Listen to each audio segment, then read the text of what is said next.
মাত্র ১১ মাসের মধ্যে পবিত্র কুরআনের হিফজ শেষ করে প্রশংসায় ভাসছেন কুয়াকাটার ১০ বছর বয়সী মারজুকা। তার এমন সাফল্যে খুশি শিক্ষক শিক্ষিকা, পরিবারসহ এলাকাবাসী। সম্প্রতি কুয়াকাটার আলিপুর আল হুদা মহিলা মাদ্রাসায় শুনানি করেছে কুরআনের পাখি মারজুকা। কুয়াকাটা থেকে হুসাইন আমিরের পাঠানো তথ্যচিত্রে বিস্তারিত থাকছে আমার তৈরি একটি ডেস্ক রিপোর্টে। আমি লেখাপড়া করি আলিপুর আল হুদা মহিলা মাদ্রাসায়। আমি 11 মাসে হাফেজা হয়েছি। আমি একজন ভালো হাফেজা ও আলেমা হতে চাই। ধর্মীয় শিক্ষায় শিক্ষিত পরিবারের সন্তান মুসাম্মদ মারজুকা শিশু বয়স থেকেই অত্যন্ত মেধাবী।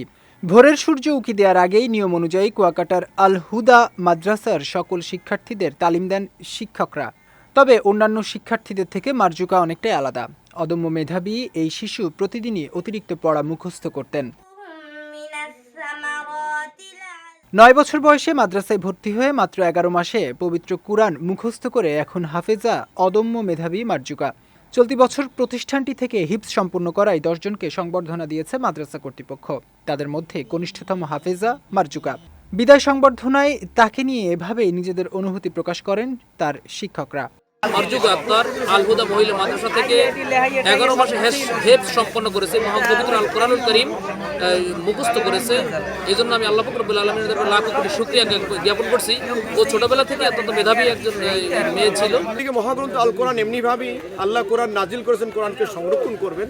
সেই সংরক্ষণের মাধ্যমে যে মারজুকা একটা ইতিহাস সৃষ্টি করলেন, যে মাত্র 11 মাসে তিনি কোরআন শিক্ষা শিখে হেফজ করে তিনি আলিপুরে নয়, আমার মনে হয় বাংলাদেশেও বিরল হয়ে থাকবেন, ইতিহাস হয়ে থাকবেন।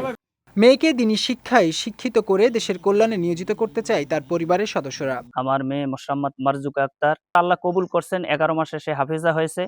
তাকে নিয়ে আমি পরিকল্পনা করতেছি ইনশাআল্লাহ কিতাব লাইনে পড়াইয়া আলেমা বানাইয়া আমি বাড়িতে সুন্দর একটি মাদ্রাসা করব, যাতে করে এলাকার যত মানুষ আছে তাদের সন্তানদেরকে এইভাবে দিনী শিক্ষা দিতে পারে।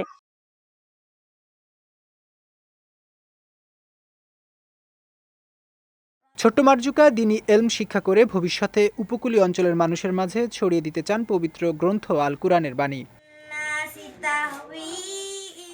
বিজয় টিভি নিউজ ডেস্ক।